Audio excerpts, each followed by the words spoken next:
I still have the thought or the part of me that goes, I don't want to be here. Like, this would Mm, just be easier if I wasn't here. yeah. And I'm not scared of that part anymore. I don't shame it. I don't think it's like the devil in me. Like, it is a part of me that gets overwhelmed and tired by the pain of life. And when I realize and remember that it's not a bad part of me, it can actually be something that helps me open myself up to care Mm. and receive care and rely on God. Welcome to 3%. We're your hosts, Jamie Haig. And I'm Blake Roberts. We're two best friends, fathers, husbands, and just two guys trying to figure it out. We're also therapists, which is probably a pretty important part. That's true.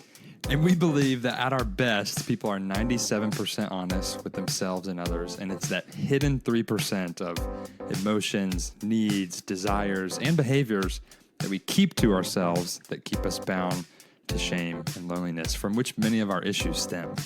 Each week on this podcast, we'll interview leaders in the fields of psychology, theology, arts, and athletics to explore holistic masculinity.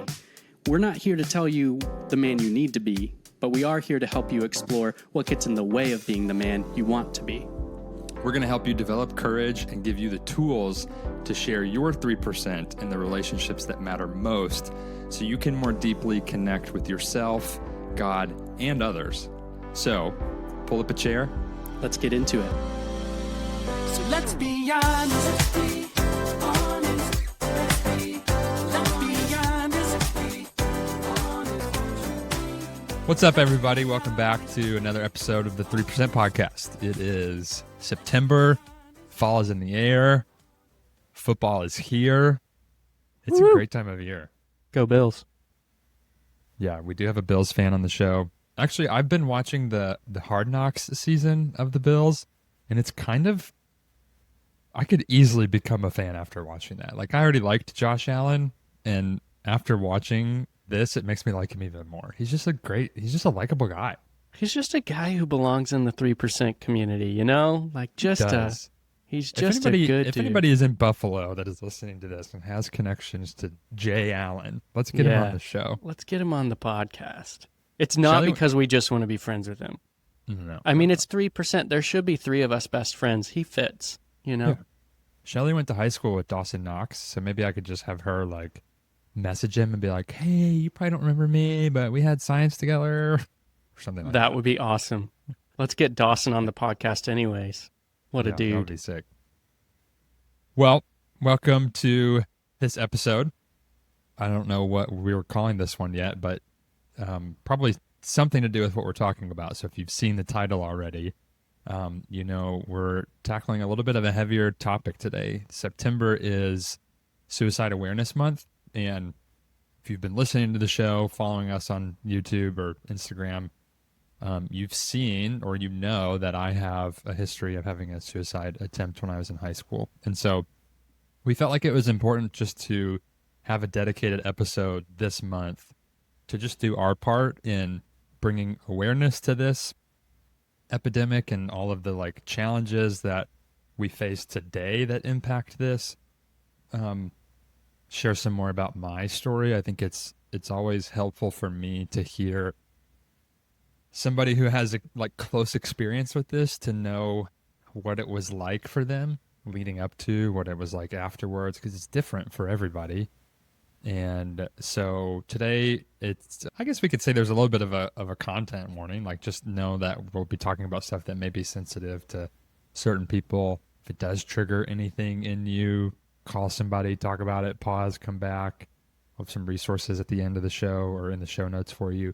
So today we're just going to share a little bit. I'm going to share a little bit more about my story, and we're just going to kind of have a conversation about it and talk about some statistics that are important to know and some prevention and calls to action. And so buckle up, as we say. Yeah, that's right. Blake, super thankful that you are, well, one, thankful that you're here and that we get to be best friends. And then two, thankful that you are willing to share with particularity about this kind of thing, because Mm-hmm. there's a pastor in North Carolina that we've referred to before, but Brian Laritz, who says that proximity breeds empathy. And so getting to have proximity to somebody's story like yours, I think helps breed empathy for the heart behind how it gets to that point, how pain takes you there. And I think it also breeds awareness of how subtle that can be. Right. So really thankful we're doing this. I would love, as much as you want to go into it. Obviously, we've talked at length about this. I know how this can go many levels of depth, and I think we need to go there somewhat today. But I think what I would love is if you would just take people through your story with some context, and then how you ended up at the place of trying to take your own life. Yeah. Yeah, so context, and some for our listeners who have been around for a minute, they'll already be familiar with some of the context, just as I've shared parts of my story over time. I would say a general context that is an important piece of what got me to where I was is I had a long-standing history, and still can do this, like as of this morning I did this, of the way I would say it now is rejecting or abandoning my own feelings, my own self. And growing up, it was like in order to stay safe. My nervous system kind of learned how to do that in order to get through life. And so that was just like a pattern of mine. And I would say I always say that high school for me was those 4 years were pretty tough. It was when my dad's affairs first came out, and there was just a lot of unrest in our family system. A lot of moving. Can you hear my dog barking? It's Rosie, which is appropriate because roses are what we'll talk about this later with Scattered that's Joy, right. but roses are how you can open the discussion to Suicide Awareness Month. So thanks, That's right. Rosie. You were just giving us a gentle reminder, girl. Yeah, thanks, Rosie. So there was a lot going on, and because there was a lot going on, I won't get all into the details of that, but because there was a lot going on in my family system, and I was feeling all sorts of things that I didn't know I was feeling, didn't know how to name, didn't know what to do with. And so to compensate for that, I acted out in a number of ways. Sex, porn, drinking, drugs, like all of the things to get away from myself, running from something into something. The things I was running to were not very helpful. And so this is the summer, I think this is the summer between my junior and senior year, I believe. Or maybe it was the summer before my junior year. I can't remember exactly. I had already had, I wouldn't say a reputation because I was pretty good at hiding things, but I was not healthy in the way that I was dating and the way that I was engaging with girls. And so we had gone on spring break, and I had a girlfriend at the time who I cheated on during spring break with basically a friend of hers because I was drinking and didn't value myself or her. Clearly, like there was just a lot of issues that I was experiencing. And so fast forward, we get home from spring break. She obviously finds out. And I go to her house to do everything I can to convince her that what she heard wasn't true. And that it was a lie and people were making it up. Again, just not able to own what was happening in me, not able to own my actions. And she didn't take it. Good for her. And I remember leaving her house just full of shame. Mm-hmm. And it wasn't that her finding out then stirred up the shame in me. Like the shame was already there. It had already been compounded from a lot of things like early in life, and then the way that I was in high school. Like there was already so much shame within me. Wasn't aware of it, wasn't talking about it, didn't know how to name it. Didn't really have people that were like inviting it out of me in what felt like a safe way. So it was already there, and then that situation like shined a light on it. And it also shined a light on everything else that I was avoiding. The loneliness, again, these are all things that I'm like aware of now that I wasn't in the moment.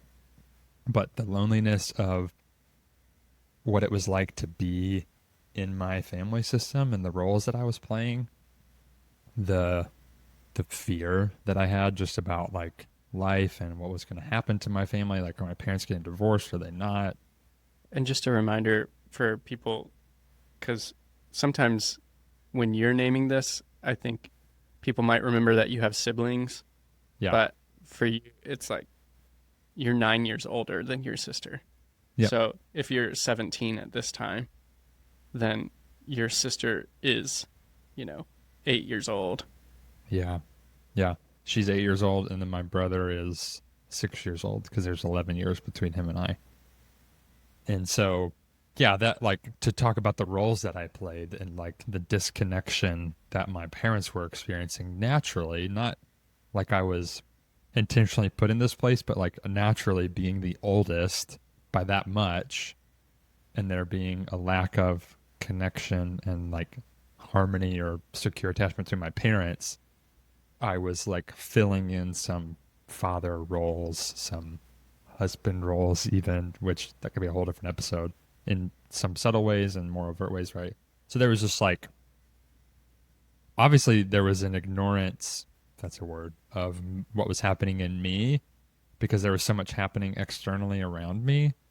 And that was like kind of, Gabor Mate talks about how we have the tragedy of having to choose between attachment and authenticity, mainly just meaning if what's authentic in me is the ability to know and express my feelings, if that feels like a threat to my attachment relationship, namely with my caregivers, I need that for survival when I'm young. And so I'm going to choose that attachment, and I'm going to abandon or neglect or reject what is authentic in me. And so I'd already had like, that was already a learned strategy in me by the time, I'm 17 now. Can I lean into that one more place too? Because I think the feeling that you are describing of all that pressure and isolation and loneliness and disconnection from yourself is honestly a feeling that I think a lot of dads feel. That it's like this experience of I have all of this responsibility and I need to share it. And I think for a lot of dads listening, that's really the threshold. Going back to Caleb Campbell's episode, that's really the threshold that we have to cross of like, maybe our attachment makes us not share that burden that we are feeling. But as you're describing the burden you're feeling as a 17-year-old, I'm struck by like you were taking on a father role and you're feeling the pressures that a father feels. And like that isolation and loneliness is really familiar as you're talking about it and thinking about even things you and I have talked about, things we've heard from people who listen to this podcast, things that I'm sure you've heard. I've heard them from clients. Yep. But just this feeling of like, all right, I'll choose like whatever everybody else around me needs to maintain safety because I'm like the leader here. And when you're thrust into that role as a 17-year-old, how much compoundingly more isolating that would be at that age, and how tragic that you're already, like, in a lot of family systems, it's like you learn to be self-sufficient, but you don't necessarily have to take the role of the father. I mean, a lot you do. A lot of them you do. Yeah. And then in others you don't. But how tragic to have been thrust into this space that I'm hoping that by describing it that way, guys who didn't have to take that role at 17 can empathize with that feeling. And then imagine how terrifying that would be when you're trying to navigate senior year of high school. I'm really glad you pointed that out. It helps me. It's a great connection. You should be a therapist. It helps me have compassion toward the 17-year-old in that is still alive and in me today, because that's the other tragedy is, like, when I can give that to myself now, like I can give myself that compassion. I can receive that compassion from God. It's like we work with teenagers some, and I think there's just something developmentally, I don't know if there's science behind this, but like it's a lot more difficult for a 17-year-old self or a 17-year-old to extend compassion toward themselves than it is for a 35-year-old to extend compassion to their 17-year-old self, because I think we're like designed to have that compassion extended to us by, namely, our caregivers. And so when there's dysfunction there and you're having to like navigate and play this image, there's just a lack of the level of the compassion you need, just like what you're offering right now. Glad you said that. And so to go back, like, it was just a lot. There was a lot happening in me. And there are some similarities maybe in people who have suicide attempts or who tragically have who actually go all the way through and die. And there are also not. Like, it's so nuanced for each person. For me,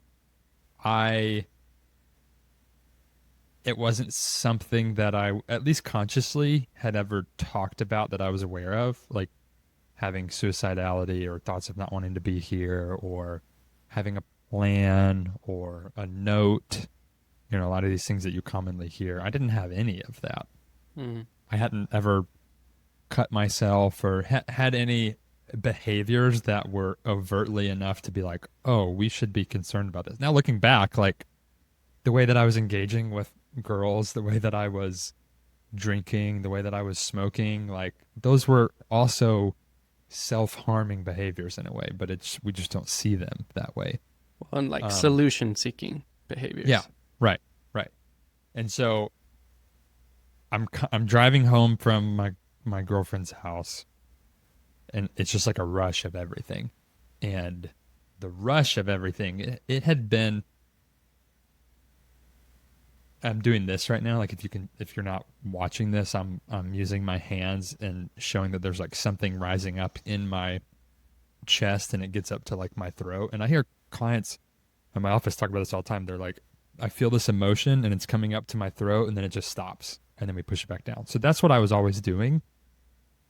And then this time, the wave that came was just too big. Like my strategies of stuffing it down didn't work. And I remember I'm maybe not even a mile away from my house. And I remember that there was this big, huge tree on the side of the road. And I had this like fleeting thought when I drove past it, I could just drive into that tree and like I wouldn't have to feel this way anymore. This current way that I'm feeling right now, I wouldn't have to feel it. And again, nobody really knew me. Like I didn't have people where now if I have an intrusive thought like that, I have resources and I have people and I have familiarity with myself to go, I'm going to call somebody and say, hey, I just had this thought and like I just need to connect with somebody about it. I didn't have that. So I drove past the tree. I turned around in a church parking lot, ironically, came back and turned around in another parking lot, past the tree again. And I did that probably 3 times. And then one time, I really I just kind of blacked out. I pulled into the parking lot, called my mom. I think it was my mom, and said, "Hey, just letting you know, I'm on my way home. Love you guys." Which was rare because they weren't super strict, so I never had to call when I was on my way home. And I had a car at this point, you know. So there was something in me that was like, this might be it. I need to call and say bye. And then I remember driving, kind of blacked out, and then I opened my eyes and I had drove head first or driver's side first into the tree, maybe going 45 or something. And there was just smoke. The airbag was out, and I just was kind of in a daze. And it was late at night. I lived in a small town in Kentucky called Owensboro. And I think I just crawled out of the car. I had this moment of oh, it didn't work. Now what? Hmm. Crawled out, and I think I just kind of laid in the street, and eventually a car came by, and two people that were just driving, and called 911, called my mom, and one of the saddest things to me about this whole story, obviously there are many, that is I have so much sadness toward my 17-year-old self that got to that place, that he felt like that was his option. Yeah. One of the even more sad parts about it is after that happened, I relentlessly hid it.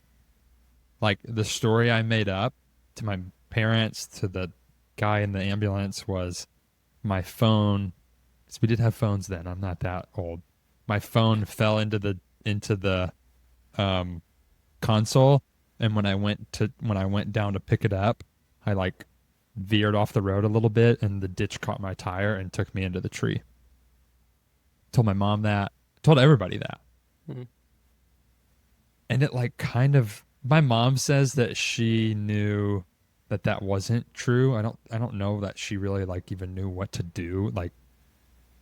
I can't imagine how would coming, you know what to do? Yeah, coming to my walking down the street and seeing my kid laying in the road there. And I went with that story. Once people in town started finding out, my friends, I didn't tell anybody the truth. I was that scared, and I had that much shame, that even after the fact, I just made up a story so that nobody would have to do what you're doing right now. Yeah, I feel that sadness for you right here today. Yep. And I think looking back at it, I was scared of that because it was unfamiliar. I didn't know what it was like. What are you going to do with it? Yeah. Because your job at that point when you're 17 is to make sure everybody else is okay. Yeah. Right. So then if everybody feels like this around you, you got to fix it, and you're already underwater, burdened. Mm-hmm.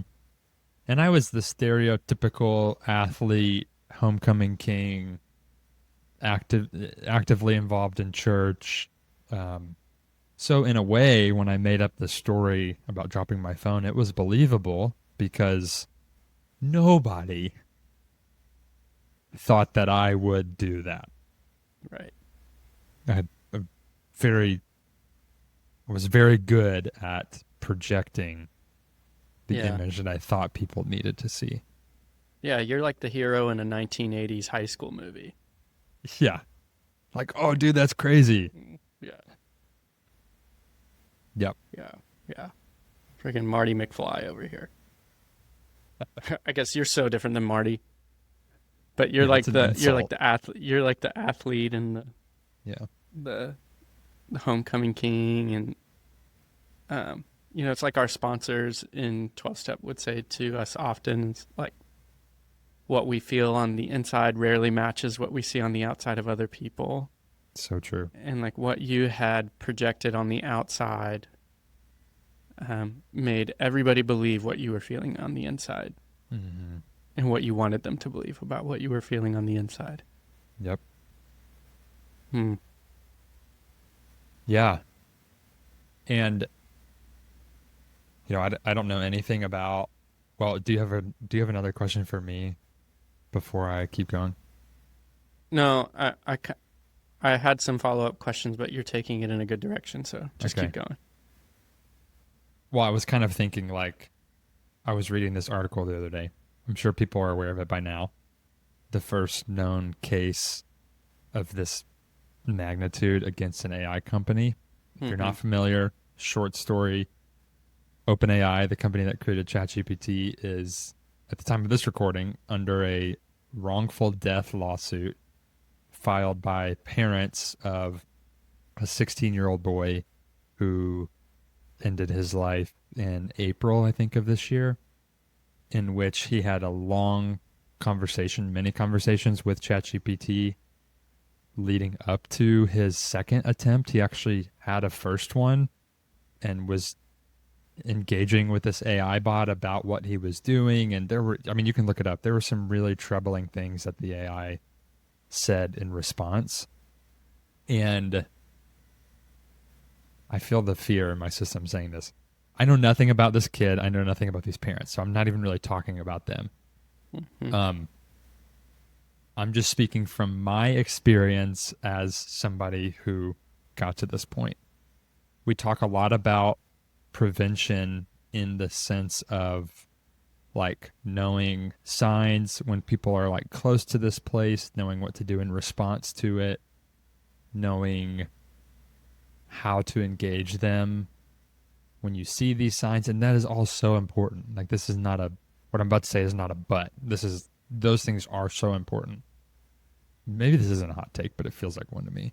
Because it sounds like I'm maybe blaming somebody for somebody Mm. getting to this point, which I'm not, but, and it may sound extreme, but to me, suicide prevention starts from the jump. Mm. Like, it starts when our kids are born. Am I blaming my parents on me getting to the place where I did to then choose the action I did? Absolutely not. Am I saying that's true for everybody else? Absolutely not. In my experience, like, that was an event that happened pretty quickly. What led up to that event happening pretty quickly was like a lifetime of not knowing myself, not knowing my feelings, not being able to express them, not having people that were really curious about what I was experiencing, not people that were like normalizing my feelings, empathizing with me. You know what I mean? Like, Mm-hmm. there was so much happening, and like people that have similar family stories as I do don't end up attempting suicide. So I'm not saying like that's the reason, but I do think like this larger conversation about even particularly men struggling and like the suicide attempt rates in men are traditionally higher. Yeah, 3.5 times higher. Yeah, 3.5, which is Yeah. wild. And I don't remember the number, but I mean, I think it's like every day there's like however many men that die by suicide and even more that attempt. It's like there's this larger picture or issue maybe, which is this, we've talked about it on here before, but this epidemic of loneliness. Mm. Loneliness with self, meaning completely disconnected from myself, and then therefore loneliness with other people. And so when somebody gets to that place where whatever comes up is so overwhelming, if you're not even like me, if you're not connected with what's going on and you don't really feel like you have anybody to go to, then like, of course, someone's system is going to just like try to hit the eject button to eliminate the pain that someone's experiencing in that moment.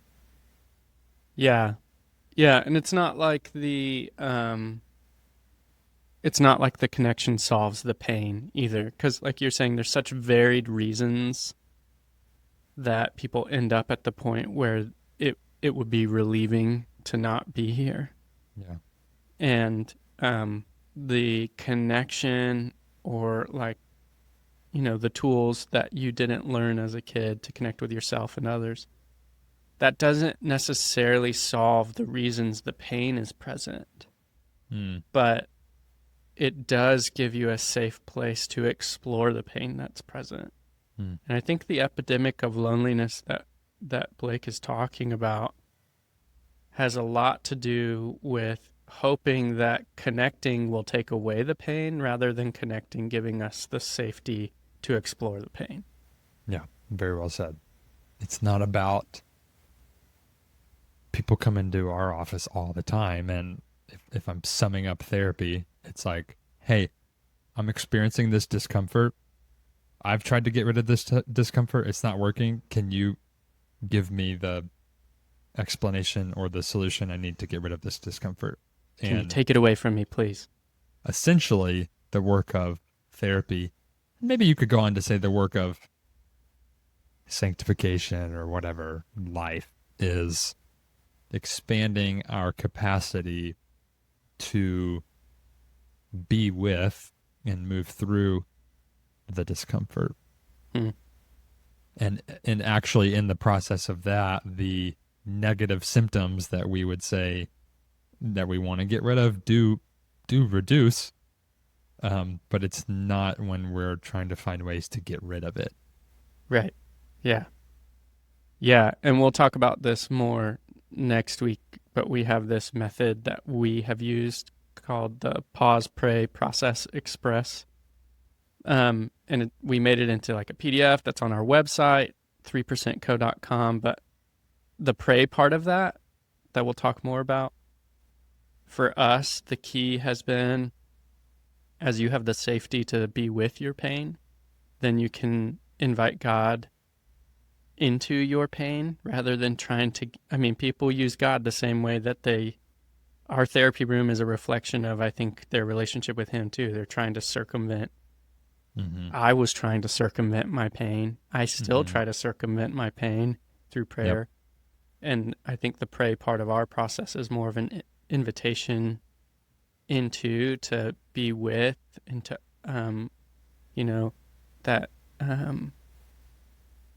that God would be with us in the valley of the shadow of death, not that He would always give us a bypass of it. Yeah. And that in it, He would not only be with us and be our safety, that if there is something He wants us to learn and know from that, not treating every hard thing as a lesson to be learned. I think that's a dangerous place too. But believing that even in those hard things, that there is safety there too, is a big part of that pause, pray, process, express method. And I have this piece of art from Scott Erickson next to me, and if you're watching, I'm holding it up. But it's hands cradling a body of water that has a rowboat in the body of water. And I think this is kind of what we're describing as, like, what's the point of connection, is it's an extension of the hands and feet of God, giving you a place to hold the chaos that you're experiencing as you try to navigate it, not necessarily taking away the chaos, but allowing you to feel held while you do, so that there's not necessarily just this like, it's not like a, let me get rid of this. It's like there's safety even in this chaos. I'm cared for and held within this chaos. And that's the point of, like, I think what Blake was getting to, of what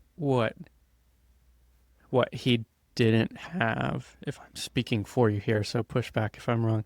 What you didn't have was neither the guidance of how to seek that kind of safety, nor the presence of, you had tons of friends. Yeah. But it's why we always say that you can be surrounded by people and feel alone. Yep. And this is not like a surround yourself by a bunch of people and you'll feel held. This is like, you're going to have to share your 3% with people to have the connection that holds you and gives you a place of safety to explore the chaos that you're experiencing. Because suicidality feels like chaos.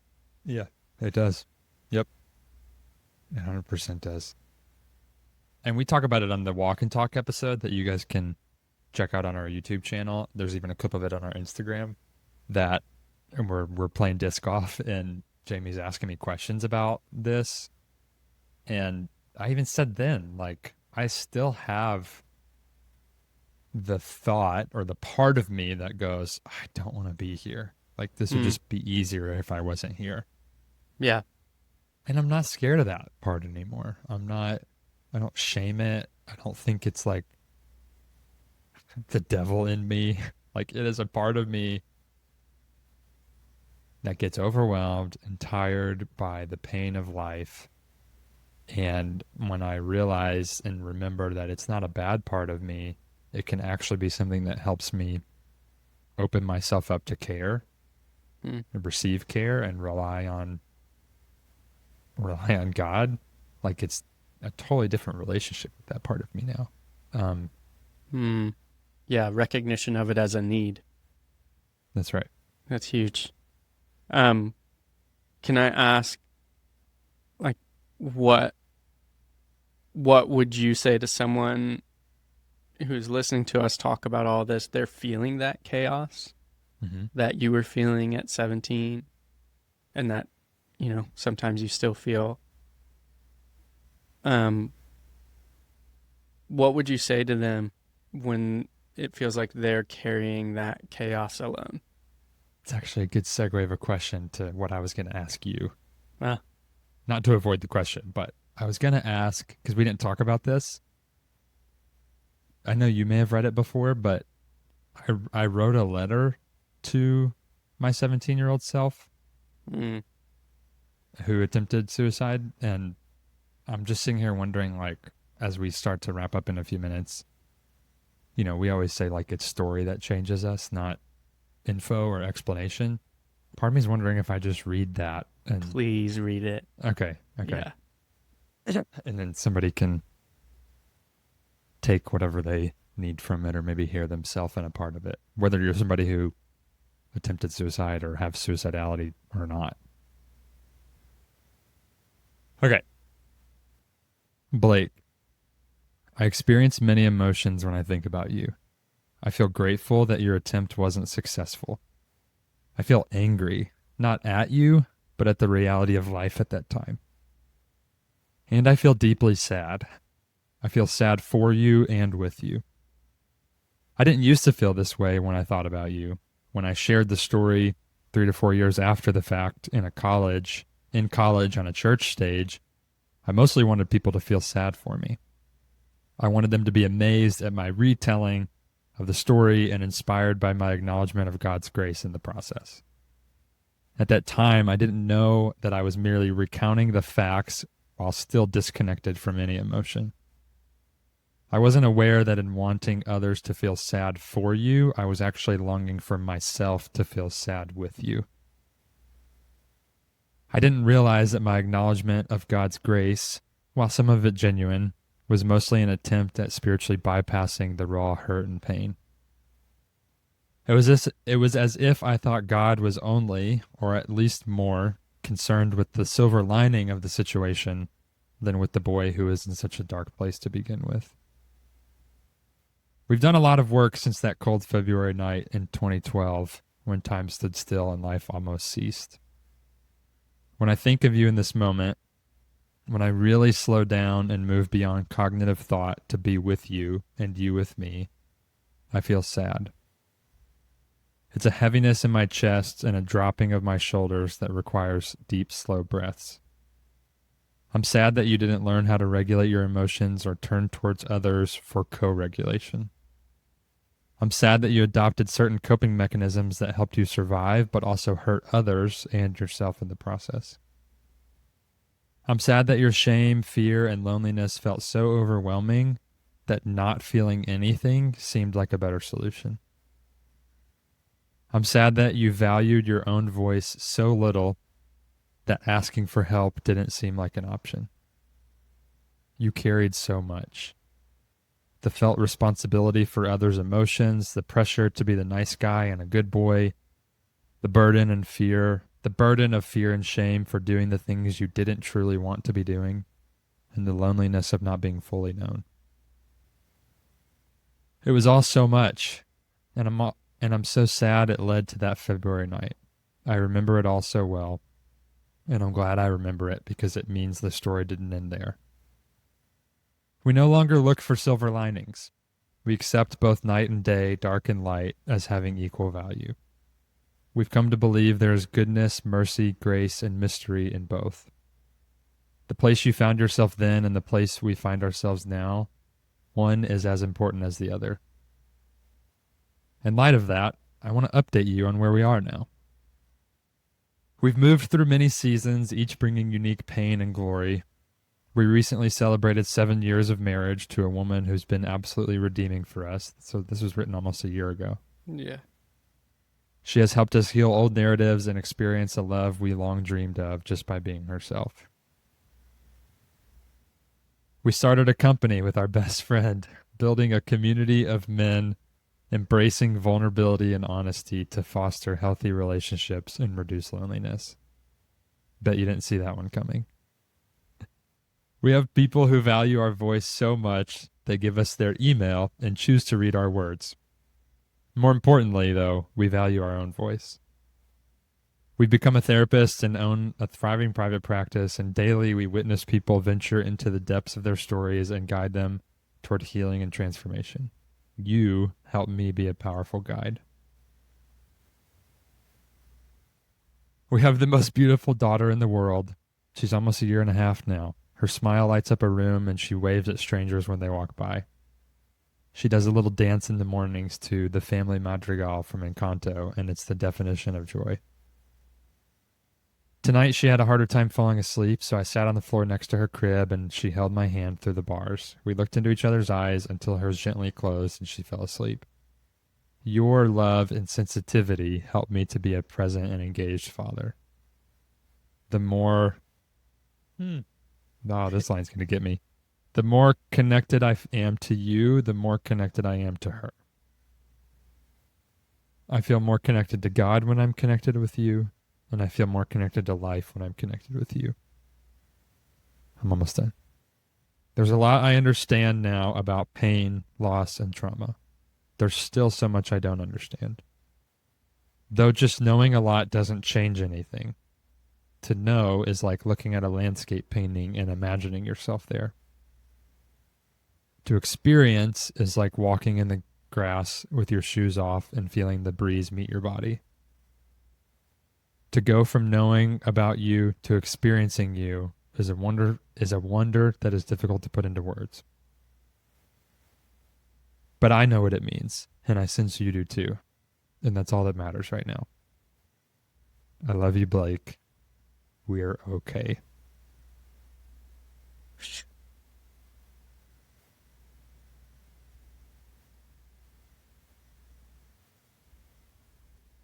I haven't reread that since I wrote that a year ago, and that was needed. Yeah. Woo. Now I'm like tears of joy. Happy tears, that's what we call them. Yeah. That's what we tell Charlotte. Yeah. Thanks You for are letting me who read you that. are because he's a part of you. Yeah. You know? Yeah. That's so good. So good. So we need to land the plane on this one.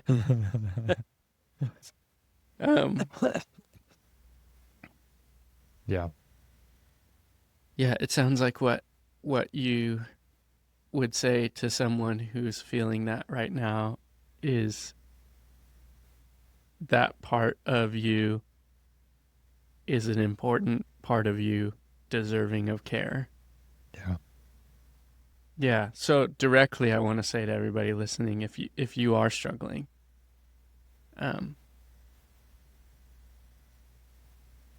we hope that you'll take the courageous step of reaching out to somebody. I mean, send us a message on Instagram. We'll respond to you. Mm-hmm. Call 988. They'll talk to you. Maybe write down a list of 3 friends that you would either you feel safe to call, or you would like to feel safety with them, Yeah. and start calling them, so that if you get to the point where Blake was, you've already flexed that muscle, and Yep. it's muscle memory and not something you're trying to do for the first time. Yep. And if you're doing well today, check in on your friends, Mm-hmm. because Especially the strong ones. especially the strong ones, they may, again, what we feel or what they feel on the inside may not match what you're seeing on the outside of them. Yep. And you have no idea how far your care towards them will go That's right. if you would just reach out a hand. That could be somebody drowning, Mm-hmm. and your hand is what could pull them back into the boat, man. Yeah. Yeah. And if you're just trying to start the conversation with somebody and you don't know how, as always, send them this episode, because Yeah. like all of my words on this end of it, they're encouragement. But Blake's story always does more than teaching, and so, man, I am just so grateful for you, dude. Thank you. Yeah. Grateful for you too. Thank you for letting me read that. Yeah. I needed it today too. I feel more connected and grounded after hearing it. I'm so thankful. Yeah. And we hope you feel that too. And Yeah. next week, we probably going to record it right after this, actually. So we'll be wearing the same stuff, but we'll Whoa, too much behind the curtain there, Blake. Whoa. Shoot. Now they know.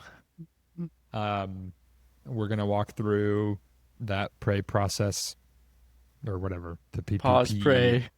Whatever it's Pause, called. pray, process, express. Yeah, we're going to walk through that so you have actually a practical tool that can help you engage this stuff in you that we're talking about. So Yeah. thanks for being with us this week. Yeah. We're glad you're here. Keep coming back. You're worth it. Yes, you will. We'll see you next week. Hey, thanks for tuning in to another episode. Listen, we're working on some really practical resources to help you connect more deeply with yourself and others. So if you head over to our website, 3percentco.com, you can learn more about that. The link will be in the show notes. And this is the part of the show where we ask you for some help. Listen, we don't have a big fancy production team. We're recording these in my therapy office in between sessions and in the margins of our life. We just really believe in the message that much.